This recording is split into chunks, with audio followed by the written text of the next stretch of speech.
ഈ ഈ ഒരു വർഷം 1202 ആണ്ട് എന്ന് പറയുമ്പോൾ ഈ വർഷത്തിൽ കുറച്ചധികം മാറ്റങ്ങൾ സംഭവിക്കുന്നുണ്ട്. ചില നക്ഷത്രങ്ങൾക്ക് ഗുണത്തിൻ്റെ ആധിക്യം വരുന്നുണ്ട്.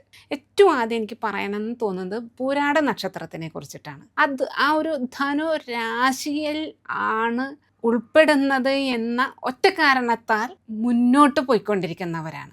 വൃശ്ചിക രാശിക്കാരെ സംബന്ധിച്ച് അവരും കുറെ കൂടി സേഫാണ്. ഭാഗ്യവർദ്ധനവ് വരുന്ന കാലമാണ്. അനിഴം തൃക്കേട്ടക്കാർക്ക് തീർച്ചയായിട്ടും ഗുണാധിക്യമുള്ള വർഷമാണ്. പൊസിഷൻ മാറുമ്പോൾ എല്ലാവരും സന്തോഷമായിരിക്കണം എന്നില്ല. അനിഴം തൃക്കേട്ട 2 നക്ഷത്രക്കാർക്കും പൊസിഷൻ മാറും. അവർക്ക് ഏറ്റവും ഗുണപരമായിട്ടുള്ള പൊസിഷനിലേക്ക് വരും. ഏറ്റവും ഗുണപരമായിട്ടുള്ള സ്ഥലത്തേക്ക് മാറ്റാൻ സംഭവിക്കും. ലോട്ടറി അടിക്കാൻ സാധ്യത ഉണ്ടാവും.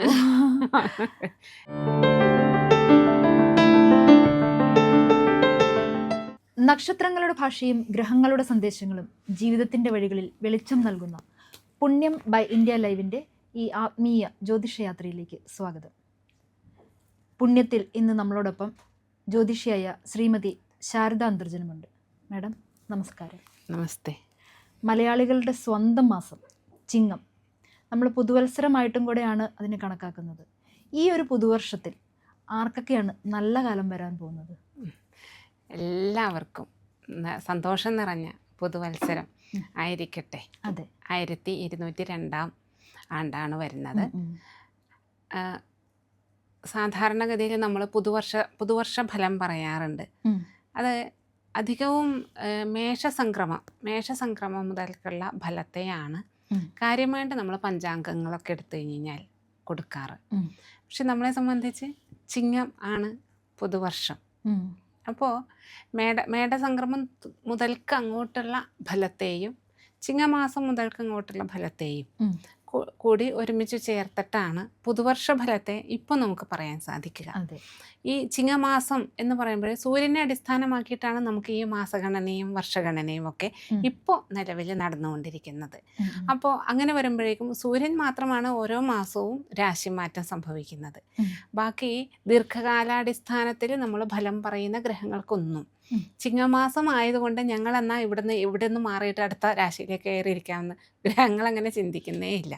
അപ്പോൾ ഗ്രഹങ്ങളുടെ മാറ്റം കാര്യമായിട്ട് സംഭവിക്കുക ഇതിൻ്റെ ഇടയിൽ എപ്പോഴെങ്കിലുമൊക്കെ ആയിരിക്കും. ശരി. അപ്പോൾ നിലവിലുള്ള ദീർഘകാലാടിസ്ഥാനത്തിൽ ഫലം തരുന്ന ഗ്രഹങ്ങളെ വെച്ചിട്ടാണ് ഒരു വർഷഫലം. അതെ, വർഷഫലം നമുക്ക് പറയാനായിട്ട് സാധിക്കുക. അതിൽ ഈ ഒരു വർഷം 1202 ആണ്ട് എന്ന് പറയുമ്പോൾ ഈ വർഷത്തിൽ കുറച്ചധികം മാറ്റങ്ങൾ സംഭവിക്കുന്നുണ്ട്. അതായത് വ്യാഴം രാശി മാറുന്നുണ്ട്, തിരിച്ച് വക്രം വരുന്നുണ്ട്, വീണ്ടും മുന്നോട്ട് തന്നെ പോകുന്നുണ്ട്. ഇങ്ങനെ ഒരു 2-3 തരം ഫലത്തെ ഈ ഒരു വർഷത്തിനകം വ്യാഴം തരുന്നുണ്ട്. അതിൻ്റെ ഇടയിൽ രാഹുമാറ്റം സംഭവിക്കുന്നുണ്ട്. അപ്പോൾ എല്ലാ വർഷവും ഇങ്ങനെയല്ലേ എന്ന് ചോദിച്ചു കഴിഞ്ഞാൽ ചില വർഷങ്ങൾ അങ്ങനെ സംഭവിക്കാറില്ല. ഒരു വർഷം മുഴുവനും വ്യാഴം ഒരു രാശിയിൽ തന്നെ നിൽക്കും എന്നുള്ളത് കൊണ്ട് തന്നെ ഒരു ഒറ്റ വർഷത്തെ മുഴുവൻ ഫലവും ഏതാണ്ട് ഒരേ രീതിയിൽ തന്നെ പോയി എന്ന് വരും. പക്ഷേ ഈ വർഷത്തിന് വ്യാഴത്തിന് വക്രഗതി വരുന്നുണ്ട്, മുന്നോട്ട് അതിചാരം വരുന്നുണ്ട്. ഇത്തരത്തിലുള്ള ഈ മാറ്റങ്ങൾ കൊണ്ട് ചില നക്ഷത്രങ്ങൾക്ക് ഈ 27 നക്ഷത്രങ്ങൾക്കും ഗുണവും ദോഷവും ഗുണവും ആയി മിശ്രമായിട്ടുള്ള ഫലമാണ് ഈ വർഷം ഉണ്ടാവുക. അതിൽ തന്നെ ചില നക്ഷത്രങ്ങൾക്ക് ഗുണത്തിൻ്റെ ആധിക്യം വരുന്നുണ്ട്, ചിലതിന് അത്രയും അനുകൂലം വരുന്നുമില്ല. അപ്പോൾ അതിനെ നമുക്കൊന്ന് വേർതിരിച്ചെടുക്കാം എന്നാണ് വിചാരിക്കുന്നത്. ജ്യോതിഷ സംബന്ധിയായ കൂടുതൽ വിശേഷങ്ങൾക്കായി പുണ്യം ബൈ ഇന്ത്യ ലൈവിൻ്റെ ഈ ചാനൽ സബ്സ്ക്രൈബ് ചെയ്യാൻ മറക്കരുത്. ബെല്ലൈക്കണും കൂടെ അമർത്തണേ. അതിൽ തന്നെ ഇപ്പോൾ ഞാൻ ഇപ്പോഴത്തെ ഒരു ഗ്രഹസ്ഥിതി വശാൽ ഏറ്റവും ആദ്യം എനിക്ക് പറയണമെന്ന് തോന്നുന്നത് പൂരാട നക്ഷത്രത്തിനെ കുറിച്ചിട്ടാണ്. ധനുരാശിയിൽ വരുന്ന പൂരാട നക്ഷത്രം. അതിൻ്റെ കാരണവും പൂരാടക്കാർ പ്രത്യേക പരിഗണന അർഹിക്കുന്നുണ്ട് എന്നുള്ളത് കൊണ്ടാണ്. അതെ, പൂരാടക്കാർക്ക് ഇപ്പോൾ കണ്ടകശനി നിലവിലുണ്ട്. അത് കണ്ടകശനിയുടെ മാത്രമൊന്നുമല്ല, കുറച്ചേറെ വർഷങ്ങളായിട്ട് ഈ പൂരാടക്കാർ വലിയ സമ്മർദ്ദങ്ങളിൽ കൂടി വലിയ സ്ട്രഗിളുകളിൽ കൂടി കടന്നു പോയിക്കൊണ്ടിരിക്കുകയാണ്. അവർ ശരിക്കും ഈ ധനുക്കൂറാണ് എന്നുള്ള ആ ഒരു ധനു രാശിയിൽ ആണ് ഉൾപ്പെടുന്നത് എന്ന ഒറ്റ കാരണത്താൽ മുന്നോട്ട് പോയിക്കൊണ്ടിരിക്കുന്നവരാണ്. കാരണം മറ്റ് ഈ 12 രാശികളിൽ തന്നെ ഏറ്റവും അധികം സഹനശേഷി ഉള്ളവരും അതേപോലെ തന്നെ തോറ്റുകൊടുക്കാൻ മനസ്സില്ലാത്തവരുമാണ് ധനുരാശിക്കാർ. അപ്പോൾ എത്ര തോറ്റാലും അല്ലെങ്കിൽ നമ്മൾ ജീവിതമാണ് അവിടെ ഒരു തോൽവി ജയം എന്നൊരു പരീക്ഷ പാസ്സാവുന്നത് പോലെയൊന്നുമല്ലല്ലോ. അപ്പോൾ എത്രയധികം തിരിച്ചടികൾ കിട്ടിക്കഴിഞ്ഞ് കഴിഞ്ഞാലും ഇനി എനിക്ക് മുന്നോട്ട് പറ്റില്ല, ഇതോടുകൂടി ഞാൻ ഛിന്നഭിന്നമായി പോയി, ഇനി എനിക്കൊരു മുന്നോട്ടുള്ള ഒരു ജീവിതം അസാധ്യമാണ് എന്ന് ചിന്തിച്ചിരിക്കുന്നിടത്തുനിന്ന്, അതല്ലെങ്കിൽ ആരെങ്കിലും ഉണ്ടോ എനിക്കൊരു കൈ തന്ന് സഹായിക്കാൻ, എന്തെങ്കിലും നമുക്കൊരു സപ്പോർട്ടിന് ആരെങ്കിലും ഉണ്ടോ എന്നൊക്കെ കുറച്ച് സമയമൊക്കെ നോക്കിയിരിക്കുന്നതാണ്, അല്ലെങ്കിൽ കുറച്ച് ദിവസങ്ങളൊക്കെ അങ്ങനെയുള്ള ഒരു പ്രതീക്ഷയോട് കൂടിയൊക്കെ അല്ലെങ്കിൽ അങ്ങനെ ആ തകർന്നിരിക്കുള്ളൂ. അത് കഴിഞ്ഞാൽ ഇവർക്ക് സ്വതവേ തന്നെ പോരാട്ടവീര്യമുള്ളവരാണ് ധനുരാശിക്കാർക്ക്. അതുപോലെ തന്നെ എപ്പോഴും ഒരു ലക്ഷ്യം വന്ന് മനസ്സിനകത്ത് വീണ് കഴിഞ്ഞാൽ ആ ലക്ഷ്യത്തിലേക്ക് എങ്ങനെയും എത്തണം. എത്ര വട്ടം അതിൽ നിന്ന് പിന്തിരിയേണ്ടി വന്നാൽ പോലും മനസ്സിനകത്ത് നിന്ന് ആ ലക്ഷ്യം ഉപേക്ഷിക്കുന്നവരല്ല. അങ്ങനെയൊക്കെയുള്ള ഈ വീര്യം കൂടിയ രാശിക്കാരായതുകൊണ്ടാണ് ഇവർ പിന്നെയും ഇപ്പോഴും ഊർജ്ജസ്വലരായിട്ട് തന്നെ എനിക്ക് തോന്നുന്ന ഒരു 40 വയസ്സ് 50 വയസ്സൊക്കെ പ്രായമുള്ള ആളുകളെ സംബന്ധിച്ച് അവരിപ്പോഴും ചിരിക്കുകയും വളരെ എനർജറ്റിക്കായിട്ട് കാര്യങ്ങൾ ചെയ്യുകയും എപ്പോഴും സന്തോഷമുള്ളവളായിട്ടൊക്കെ കാണുന്നുണ്ടെങ്കിൽ അത് ഈ രാശിയുടെ ഒരു ഗുണം കൊണ്ടാണ്. ഇവരുടെ അനുഭവത്തിൻ്റെ അതല്ലെങ്കിൽ ജീവിതത്തിൻ്റെ സന്തോഷം കൊണ്ടുള്ളതല്ല. ആ രീതിയിൽ പോയിക്കൊണ്ടിരിക്കുന്ന നക്ഷത്രമാണ് ധനുരാശിക്കാർ. ഏതാണ്ട് അവരുടെ ഒരു 7.5 ശനി തുടങ്ങിയ ഘട്ടം മുതൽക്ക് 7.5 ശനി കഴിഞ്ഞ് പുരാട നക്ഷത്രക്കാരുടെ 7.5 ശനി ഒക്കെ കഴിഞ്ഞിട്ട് വർഷങ്ങളായിട്ടോ. പക്ഷെ കുറേ ബാക്കിലേക്ക് ഒരു 10-12 വർഷത്തോളം ഒക്കെ ആയി, ചിലപ്പോൾ അതിലും അധികം ആയിട്ടുണ്ടാകും. അപ്പോൾ വൃശ്ചിക രാശിയിൽ ശനി സഞ്ചരിച്ച് തുടങ്ങിയ കാലം മുതൽക്ക് ഇങ്ങോട്ട് അവരെ സംബന്ധിച്ച് ശരിക്കും അവർ ജീവിതം ഗംഭീരമായിട്ട് പഠിച്ചു തുടങ്ങി എന്നാണ് പറയേണ്ടത്. അപ്പോൾ ആ പല അനുഭവങ്ങളിൽ കൂടി വന്ന് സാമ്പത്തികമായിട്ടുള്ള ബുദ്ധിമുട്ടുകൾ, തൊഴിൽ സംബന്ധമായിട്ടുള്ള മാറ്റങ്ങൾ, തൊഴിലിൽ വരുന്ന സ്ട്രഗിളുകൾ, അതുപോലെ തന്നെ ഒരു 10-20 വയസ്സൊക്കെ കഴിഞ്ഞ് കഴിഞ്ഞാൽ നമ്മുടെ മുന്നിൽ പ്രധാനം തൊഴിൽ തന്നെയായിരിക്കും. തൊഴിൽ, വരുമാനം, അത് കഴിഞ്ഞ് കഴിഞ്ഞാൽ കുടുംബം, ബന്ധങ്ങൾ, ഇതൊക്കെയാണ്. അപ്പോൾ ഇതിലെല്ലാം ഉലച്ചിലുകൾ തട്ടി അവർക്ക് പിടിച്ചു നിൽക്കാൻ വയ്യാതെ ഇങ്ങനെ മുന്നോട്ട് പോയി 7.5 ശനി കടന്നാൽ നന്നാകുമെന്ന് ഞങ്ങളെപ്പോലെയുള്ളവർ തന്നെ പറഞ്ഞു. 7.5 ശനി കഴിഞ്ഞിട്ടും അവർക്ക് അതിൽ നിന്നും പിടിച്ച് കയറാൻ പറ്റിയിട്ടില്ല. അതും കഴിഞ്ഞിട്ട് വീണ്ടും കണ്ടകശനിയും വന്നു. ഒരു 2 വർഷത്തോളം, ഒരു 1.5 വർഷത്തോളമായിട്ട് കണ്ടകശനി നിലവിൽ ഇപ്പോൾ കണ്ടകശനി കാലമാണ്. പക്ഷേ ഈ ഒരു വർഷം വരുമ്പോൾ പുതിയ വർഷത്തിൽ പുരാടം നക്ഷത്രക്കാർക്ക് ഇതെല്ലാം ഒന്ന് അവസാനിക്കുകയാണ്. അതെ അങ്ങനെയാണ് ഇപ്പോൾ പ്രതീക്ഷിക്കുന്നത്. പുരാട നക്ഷത്രക്കാരെ സംബന്ധിച്ച് കണ്ടകശനി നിലവിലുണ്ടെങ്കിൽ പോലും, അഷ്ടമ വ്യാഴം നിലവിലുണ്ടെങ്കിൽ പോലും പതുക്കെ മുന്നോട്ട് നീങ്ങുമ്പോൾ ഒരു വ്യാഴമാറ്റം, അടുത്ത വ്യാഴമാറ്റത്തോട് കൂടിയിട്ട്, അടുത്ത വ്യാഴമാറ്റം എന്ന് പറയുമ്പോൾ ഒരുപാടൊന്നും നമുക്ക് കാത്തിരിക്കേണ്ട, ഒരു ഒക്ടോബറോട് കൂടി തന്നെ ഒരു വ്യാഴമാറ്റം വരുന്നുണ്ട് താൽക്കാലികമായിട്ട്. അപ്പോൾ ഈ വ്യാഴമാറ്റം ചിങ്ങത്തിലേക്ക് വ്യാഴം മാറുന്നുണ്ട്. ഈ വ്യാഴമാറ്റത്തോട് കൂടിയിട്ട് അവർ കുറേ കൂടി ഇപ്പം തന്നെ മാറ്റങ്ങൾ കണ്ടു തുടങ്ങിയിട്ടുണ്ട്. അതായത് നമ്മളിപ്പോൾ ഗ്രഹം രാശി മാറുന്നു എന്നൊക്കെ പറയുമ്പോൾ നമ്മൾ വരച്ച ഒരു വര അങ്ങനെയൊന്നും അല്ലല്ലോ. നമ്മളുടെ ഒരു കണക്ക് കൂട്ടലിന് വേണ്ടിയിട്ടാണ് നമ്മൾ അങ്ങനെയുള്ള അതിർത്തികളൊക്കെ തിരിച്ചു വെച്ചിരിക്കുന്നത്. ആ വ്യാഴത്തിൻ്റേതായിട്ടുള്ള അടുത്ത രാശിയിലേക്ക് ഗമിക്കുമ്പോൾ 9ാം ഭാവത്തിൽ, ഇപ്പം 8ലാണ് വ്യാഴം, അഷ്ടമ വ്യാഴം എന്ന് പറയും, അത് 9ലേക്ക് മാറാൻ തുടങ്ങുന്നതിൻ്റെ ഫലമൊക്കെ അവരിലേക്ക് കണ്ടു തുടങ്ങിയിട്ടുണ്ട്. ഇത്രയും കാലം അവരുടെ കാര്യങ്ങൾ ഇപ്പോൾ നമ്മൾ പറഞ്ഞു, തൊഴിൽ സംബന്ധമായിട്ട്, സാമ്പത്തികമായിട്ട്, അതേപോലെ ബന്ധങ്ങൾ, കുടുംബ ബന്ധങ്ങൾ, വീടിനകത്തായാലും അതല്ലാത്ത ബന്ധങ്ങൾ ഒക്കെ ഒരു അകൽച്ചയോ അങ്ങനെയൊക്കെ ഉണ്ടായിട്ടുള്ളതിൽ നിന്നും പതുക്കെ അവരും മുന്നേറി തുടങ്ങി. അതെ. അപ്പോൾ പുരാടം നക്ഷത്രക്കാർക്ക് ഇനി നല്ല കാലമാണ് വരുന്നത്. അതെ അവർക്ക് നല്ല കാലം എന്ന് പറയുമ്പം പെട്ടെന്ന് ഒരു ദിവസം ഒരു ജോലി കിട്ടുക, അങ്ങനെയൊന്നുമല്ല, പെട്ടെന്ന് സാമ്പത്തിക ക്രൈസിസ് എല്ലാം അങ്ങ് മാറിപ്പോവുക, അങ്ങനെയല്ല. പതുക്കെ പതുക്കെ ദീർഘകാലാടിസ്ഥാനത്തിലുള്ള ഫലങ്ങൾ അവരിലേക്ക് കണ്ടു തുടങ്ങുകയാണ് ചെയ്യുന്നത്. അവരുടെ മുന്നിൽ അടഞ്ഞു കിടന്നിരുന്ന വഴികൾ പതുക്കെ പതുക്കെ ഓരോന്നായിട്ട് തുറന്നു വരും. എല്ലാം ഒറ്റയടിക്ക് നടക്കുമെന്നല്ല, പക്ഷെ അവരിലേക്ക് ആ പ്രതീക്ഷയുടെ വെളിച്ചം അവരിലേക്ക് എത്തിത്തുടങ്ങിയിട്ടുണ്ട്.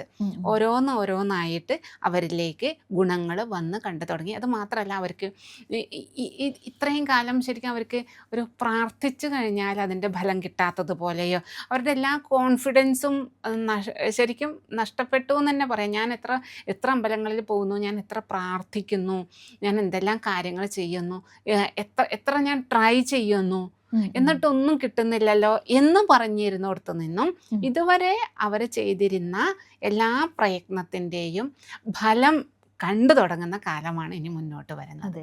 ജ്യോതിഷ സംബന്ധിയായ കൂടുതൽ വിശേഷങ്ങൾക്കായി പുണ്യം ബൈ ഇന്ത്യ ലൈവിൻ്റെ ഈ ചാനൽ സബ്സ്ക്രൈബ് ചെയ്യാൻ മറക്കരുത്. അപ്പോൾ ഒരുപാട് തരത്തിൽ അവർക്ക് ഗുണം വരുന്നുണ്ട്. ഭാഗ്യാനുഭവങ്ങൾ, ഇത്രയും കാലം ഒരു ലക്ക് കൊണ്ട് ഭാഗ്യം കൊണ്ടൊന്നും നേടിയെന്നൊന്നും അവർക്ക് കുറേ കാലമായിട്ടൊന്നും തോന്നുന്നുണ്ടായില്ല. അപ്പോൾ ഇനി അങ്ങനെയല്ല, നല്ല ഈശ്വരാധീനം. അതുപോലെ തന്നെ ഇതുവരെ പ്രയത്നിച്ച് ഈശ്വരാധീനത്തിന് വേണ്ടിയിട്ട്, അതല്ലെങ്കിൽ പുണ്യവർദ്ധനവിന് വേണ്ടി അവരെന്തെല്ലാം ചെയ്തുവോ അതിൻ്റെ എല്ലാം ഫലം കണ്ടു തുടങ്ങും. ഇനി മുന്നോട്ട് പോകുമ്പോൾ തടസ്സങ്ങളെല്ലാം മാറിക്കിട്ടും. തടസ്സങ്ങളെല്ലാം ഒറ്റയടിക്ക് മാറില്ല, ഓരോന്നായിട്ട് തടസ്സങ്ങൾ മാറും. അതുപോലെ വിദ്യാഭ്യാസം ഒക്കെ മുടങ്ങി കിടക്കുന്ന ആളുകൾക്ക് അതിനൊക്കെ ഒരു പുതിയ വഴികൾ തുറന്നു വരും. ഗുരുക്കന്മാരുടെ അനുഗ്രഹം, അതല്ലെങ്കിൽ വഴികാട്ടികളായിട്ട് അവരുടെ മുന്നിലേക്ക്, ഇതുവരെ വഴികാട്ടികളായിട്ട് പോലും ആരും ഉണ്ടായിരുന്നില്ല, എന്ത് ചെയ്യണമെന്നറിയില്ല എന്നൊക്കെ വിചാരിച്ചിരുന്ന ആളുകളാണ്. അതിന് മറ്റൊരു കാര്യം കൂടിയുണ്ട്. ധനരാശിക്കാരെ ഞാൻ നേരത്തെ പറഞ്ഞില്ലേ, നല്ല പോരാട്ടവീര്യമുള്ളവരാണ്. അതുപോലെ തന്നെ നല്ല ഈഗോ ഉള്ള ആളുകളാണ്. ആത്മാഭിമാനം എന്ന് പറയുന്നത് എല്ലാത്തിനേലും മുകളിൽ നിൽക്കുന്നത്. അവരെ ഭരിക്കുന്നത് തന്നെ ഈ ആത്മാഭിമാനമാണ്. അതുകൊണ്ട് ഒരാളോട് അങ്ങോട്ട് പോയി ചോദിച്ച്, അതൊരു ജോലിക്ക് വേണ്ടിയിട്ടായാലും അവരുടെ പഠനാവശ്യങ്ങൾക്കായാലും ബന്ധങ്ങൾ നിലനിർത്താനായാലും അങ്ങോട്ട് പോയി ആവശ്യപ്പെട്ടിട്ടോ അപേക്ഷിച്ചിട്ടോ ഒന്നും അവരെ കൊണ്ട് സാധിക്കില്ല. മാത്രമല്ല, ഒറ്റയ്ക്ക് തന്നെ എല്ലാ കാര്യങ്ങളും ചെയ്യണമെന്നുള്ള അത് എനിക്ക് ഒരു കാര്യം സാധിക്കില്ല എങ്കിലാണല്ലോ, അങ്ങനെ വരുമ്പോഴാണല്ലോ ഞാൻ മറ്റൊരാളെ ആശ്രയിക്കേണ്ടത്. അപ്പോൾ ആ സാധിക്കില്ല എന്ന് ഇവർക്ക് തോന്നില്ല, എന്നെ കൊണ്ട് സാധിക്കില്ല എന്ന തോന്നൽ ഇവർക്ക് ഉണ്ടാവില്ല. അതുകൊണ്ട് തന്നെ ഇവരെല്ലാ കാര്യങ്ങളും ഇങ്ങനെ ഒറ്റയ്ക്ക് തന്നെ നേടിയെടുത്ത് അല്ലെങ്കിൽ ചെയ്ത് വന്നത് കൊണ്ട് ഇവർക്ക് ചുറ്റുമുള്ള ആളുകൾ, അതായത് ഇവരെ സഹായിക്കാൻ അല്ലെങ്കിൽ ഇവർക്ക് സപ്പോർട്ട് കൊടുക്കേണ്ട ആളുകളുടെ വിചാരം ഇവർക്ക് ഒരു കാലത്തും ഒരു സപ്പോർട്ടിൻ്റെ ആവശ്യമില്ല എന്നായിരിക്കും. അതുകൊണ്ട് തന്നെ ഒരു സഹായവുമായിട്ട് ഇവരോട് അങ്ങോട്ട് ചോദിക്കാൻ, ഞാൻ ചെയ്തു തരട്ടെ, അല്ലെങ്കിൽ അത്തരത്തിൽ ചോദിക്കാൻ ആളുകൾക്കൊരു ഭയം കൂടിയുണ്ട്. അങ്ങനെ ചോദിക്കാമോ, അല്ലെങ്കിൽ അയാൾക്കത് ഒറ്റയ്ക്ക് സാധിക്കുന്ന കാര്യമല്ലേ, ഞാൻ എന്തിനാ, അല്ലെങ്കിൽ എന്നെക്കാളും സമർത്ഥനാണല്ലോ, അങ്ങനെയൊക്കെയുള്ള ചിന്തകൾ കൊണ്ട്. പക്ഷേ ഇവരുടെ ആ സ്വാഭിമാനം വിടാനുള്ള ബുദ്ധിമുട്ട് കൊണ്ടാണ് ഇവർ അങ്ങോട്ട് ആവശ്യപ്പെടാത്തത്. അതുകൊണ്ട് തന്നെ പലപ്പോഴും ഇവർ ഒറ്റയായി പോവാറുമുണ്ട്, തനിച്ചായി പോയി എന്നുള്ള തോന്നലുകൾ. പുറമേക്ക് ഇത്രയ്ക്കൊക്കെ ഒരു ഊർജ്ജസ്വലരായിട്ട് അല്ലെങ്കിൽ സമർത്ഥരായിട്ട് കാര്യങ്ങൾ ചെയ്യുമ്പോഴും ആന്തരികമായിട്ട് ഒരു ഒറ്റപ്പെടൽ അനുഭവിക്കുന്ന ആളുകൾ കൂടിയാണ്. അപ്പോൾ അതിനൊക്കെ മാറ്റങ്ങൾ കണ്ടു തുടങ്ങും. ഇവർക്ക് സഹായികൾ ആവശ്യമുള്ളവരാണെങ്കിൽ അങ്ങനെയുള്ള ആളുകൾ വന്നു ചേരും. അല്ലെങ്കിൽ ഒരു ഉപദേശത്തിൻ്റെ വഴിയിൽ കൂടി വേണ്ടുന്നതായതുകൊണ്ട് അത് ഭാഗ്യം, 9ാം ഭാവം, ഭാഗ്യം, ധർമ്മം, ദയ, പുണ്യം, ഇതൊക്കെ വർദ്ധിക്കും ഇവർക്ക്. ഇവർ ഇതുവരെ ചെയ്ത കർമ്മങ്ങളുടെ എല്ലാം പുണ്യം ലഭിക്കുന്ന കാലമാണ്. ഭാഗ്യവർദ്ധനവ് വരുന്ന കാലമാണ്. ഇവരോടുള്ള ദയവും ആളുകൾക്ക്, ഇവർക്ക് ദയവ് കാണിക്കേണ്ട ഇടങ്ങളിലേക്കും രണ്ടും ഉണർന്നു വരുന്നതാണ്. ഇതുവരെ ദയവൊന്നും കാണിക്കാനുള്ള ഒരു മാനസികാവസ്ഥയിലായിരുന്നില്ല. ഇനി അങ്ങനെയല്ല, കുറേ സമാധാനമാകുമ്പോഴ നമ്മൾ സ്വസ്ഥരായിട്ടും ശാന്തരായിട്ടും ഇരിക്കുമ്പോഴാണ് നമുക്ക് മറ്റൊരാൾക്ക് വേണ്ടുന്നത് അല്ലെങ്കിൽ മറ്റൊരാളെ പരിഗണിക്കാൻ സാധിക്കുക. അപ്പോൾ ഇത്രയും കാലം ഇവരങ്ങനെ ആയിരുന്നില്ല. ഇനി അങ്ങനെയല്ല, അതിനൊക്കെ മാറ്റം വന്ന് എല്ലാവരെയും കുറെ കൂടി പരിഗണിക്കാനൊക്കെ സാധിക്കുന്ന നിലയിലേക്ക് ഇവർ മാറി വരും. ജ്യോതിഷ സംബന്ധിയായ കൂടുതൽ വിശേഷങ്ങൾക്കായി പുണ്യം ബൈ ഇന്ത്യ ലൈവിൻ്റെ ഈ ചാനൽ സബ്സ്ക്രൈബ് ചെയ്യാൻ മറക്കരുത്. അപ്പോൾ പൂരാടം നക്ഷത്രക്കാരിൽ നമ്മൾ പറഞ്ഞു, ഇനി ആരൊക്കെയാണ് ഈ ഭാഗ്യം സിദ്ധിക്കാനുള്ളവർ? ഇനി അതേപോലെ തന്നെ ഈ വൃശ്ചിക ധനുരാശിയിൽ പെടുന്നത് തന്നെയാണ് മൂല നക്ഷത്രക്കാരും. അപ്പോൾ അവർക്കും ഈ പറഞ്ഞതിൻ്റെ ഏതാണ്ട് മുഴുവൻ ഫലങ്ങളും അവരിലേക്കും എത്തുന്നുണ്ട്. ഗുണകരമായിട്ടുള്ള മാറ്റങ്ങൾ തന്നെയാണ് അവർക്കും വരുന്നത്. പിന്നെ അതുകൂടാതെ നിലവിൽ വൃശ്ചികം രാശിക്കാരെ സംബന്ധിച്ച് അവരും കുറേ കൂടി സേഫാണ്. വിശാഖത്തിന്റെ കുറച്ച് അവസാന ഭാഗം, പിന്നെ അനിഴം നക്ഷത്രക്കാര്, തൃക്കേട്ട നക്ഷത്രക്കാര്, അതായത് വിശാഖം മുഴുവനായിട്ടും പെടുന്നില്ല, അവസാന ഭാഗം. അനിഴം തൃക്കേട്ടക്കാർക്ക് തീർച്ചയായിട്ടും ഗുണാധിക്യമുള്ള വർഷമാണ്. അതായത് ഈ പുരാടം നക്ഷത്രക്കാരെ പോലെ തന്നെയുള്ള അനുഭവങ്ങളായിരിക്കും. അനുഭവങ്ങളിൽ വ്യത്യാസമുണ്ടാകും, എങ്കിലും കുറച്ചധികം ഗുണമുള്ളവരാണ് ഈ അനിഴം തൃക്കേട്ട നക്ഷത്രക്കാർ. അവരെ സംബന്ധിച്ച് അവർക്ക് ഇപ്പം നിലവിൽ അവർ ചില തീരുമാനങ്ങൾ, ബുദ്ധിപരമായിട്ടുള്ള തീരുമാനങ്ങളൊക്കെ വളരെ ആലോചിച്ച് ഒരുപാട് നാളുകളിലേക്ക് താൽക്കാലികമായിട്ടുള്ള നേട്ടത്തിന് വേണ്ടിയിട്ടല്ല അവരിപ്പം പ്രവർത്തിക്കുന്നത്. അവരിപ്പോൾ എടുക്കുന്ന തീരുമാനങ്ങളൊക്കെ കുറേ ചിന്തിച്ചിട്ടും വളരെ ബുദ്ധിപരമായിട്ടും എടുക്കുന്ന തീരുമാനങ്ങളാണ്. അത് കുറച്ചധികം കാലങ്ങളിലേക്ക് നീണ്ടു നിൽക്കുന്ന ഫലത്തെ കൊടുക്കുന്നതാണ്. അതേപോലെ തന്നെ ഇവരുടെ ഭാഗ്യം ഇപ്പം നിലവിലും അതെ, വ്യാഴം അവർക്ക് ഉച്ചസ്ഥാനത്ത്, അവരുടെ ഭാഗ്യസ്ഥാനത്താണ് വ്യാഴം നിൽക്കുന്നത്. അവരുടെ ഏതാണ്ട് ഭാഗ്യാനുഭവങ്ങൾ അല്ലെങ്കിൽ നന്മ നിറഞ്ഞ അവരുടെ ഉയർച്ചയ്ക്ക് വേണ്ടുന്നതായിട്ടുള്ള എല്ലാ കാര്യങ്ങളും ഇപ്പം തന്നെ അവർക്ക് സാധിക്കുന്നുണ്ട്. അതുകൂടാതെ ഇനിയത്തെ വ്യാഴം മാറ്റം ഇതിനേക്കാൾ ഗംഭീരമായിട്ടാണ് ചിങ്ങരാശിയിലേക്കുള്ള വ്യാഴത്തിൻ്റെ മാറ്റം. വ്യാഴം ഉച്ചത്തിലല്ല എന്ന് മാത്രമേ ഉള്ളൂ, പക്ഷെ അവരുടെ ഏറ്റവും ഗുണപരമായിട്ടുള്ള സ്ഥാനത്ത്, കർമ്മസ്ഥാനത്തേക്കാണ് വ്യാഴം വരുന്നത്. അപ്പോൾ അതിൻ്റേതായിട്ടുള്ള തൊഴിൽ സംബന്ധമായിട്ടുള്ള മാറ്റം അവരെ അതെ, കർമ്മം നന്നായി കഴിഞ്ഞ് കഴിഞ്ഞാൽ, തൊഴിൽ നന്നായി കഴിഞ്ഞ് കഴിഞ്ഞാൽ നമ്മളെ സംബന്ധിച്ച് ഇന്നത്തെ സമൂഹത്തിൽ ധനം അതിൻ്റെ ഒപ്പം വരുന്നതാണ്. അതെ അതെ അല്ലേ? അതിൻ്റെ ഒപ്പം വരുന്നവരാണ്. അപ്പോൾ ഈ തൊഴിൽ നന്നായി, പൊസിഷൻ നന്നായി, അവർക്ക് പ്രൊമോഷൻ്റെ സാധ്യതകളൊക്കെ വളരെയധികം വർദ്ധിച്ച് ഇപ്പം തന്നെ കിട്ടിയിട്ടുണ്ടാകും. ഇനിയും പ്രൊമോഷൻ സാധ്യതകൾ, പ്രൊമോഷൻ ഉണ്ടായാലും ഉറപ്പായിട്ടും അനിഴം തൃക്കേട്ട നക്ഷത്രക്കാർക്ക് തൊഴിൽ സംബന്ധമായിട്ടൊക്കെ നല്ല ഉയർച്ച വരുന്ന കാലമാണ് ഇനി മുന്നോട്ടും. ലോട്ടറി അടിക്കാൻ സാധ്യത ഉണ്ടാവും. ലോട്ടറിയൊക്കെ ഒരു കോടിയിൽ ഒരാൾക്ക് അങ്ങനെയൊക്കെ സംഭവിക്കുന്ന കാര്യമല്ലേ. അതൊക്കെ അതൊന്നും പറയാൻ ഞാൻ ആളല്ല. ആർക്കാ ലോട്ടറി അടിക്കാനൊന്നും പറയാൻ ഞാൻ ആളല്ല. അതറിയാന്നുണ്ടെങ്കിൽ ഞാൻ അയാളെ കൊണ്ടൊരു ടിക്കറ്റ് എടുപ്പിച്ചിട്ട് അങ്ങനെ ചെയ്യാം. പക്ഷെ അതൊന്നും നമ്മളുടെ ശാസ്ത്രം എപ്പോഴും ഇത്തരത്തിലുള്ള ചുളുവിൽ കാര്യം സാധിക്കുന്ന അല്ലെങ്കിൽ എളുപ്പവഴിയിൽ ക്രിയ ചെയ്യുക എന്നുള്ളതിന് വേണ്ടിയിട്ടല്ല. നമ്മുടെ ജ്യോതിശാസ്ത്രം എപ്പോഴും പ്രവർത്തിക്കുന്നത് ദുഃഖം വരുമ്പോൾ, ബുദ്ധിമുട്ടുകൾ വരുമ്പോൾ അതിനെ എങ്ങനെ ജീവിതത്തിലേക്ക് എങ്ങനെ വെളിച്ചം കൊണ്ടുവരാം എന്നുള്ളതിന് വേണ്ടിയിട്ടാണ് നമ്മുടെ ശാസ്ത്രം പ്രവർത്തിക്കുന്നത്, അല്ലാതെ മറ്റു തരത്തിലുള്ളതിനൊന്നും. അപ്പോൾ ഇപ്പം മാഡം പറഞ്ഞതനുസരിച്ച് അനിഴം, തൃക്കേട്ട, പൂരാടം, മൂലം ഈ 4 നാളുകാർക്കും ഇനി വരുന്നത് നല്ല ഗുണപരമായിട്ടുള്ളത്. അതെ അതെ, അതിൽ തന്നെ ഈ അനിഴം തൃക്കേട്ടക്കാർക്ക് നിലവിലും ഗുണപരമായിട്ടുള്ള കാലമാണ്. ഇനി വരുന്നതും ഗുണപരമായിട്ട്.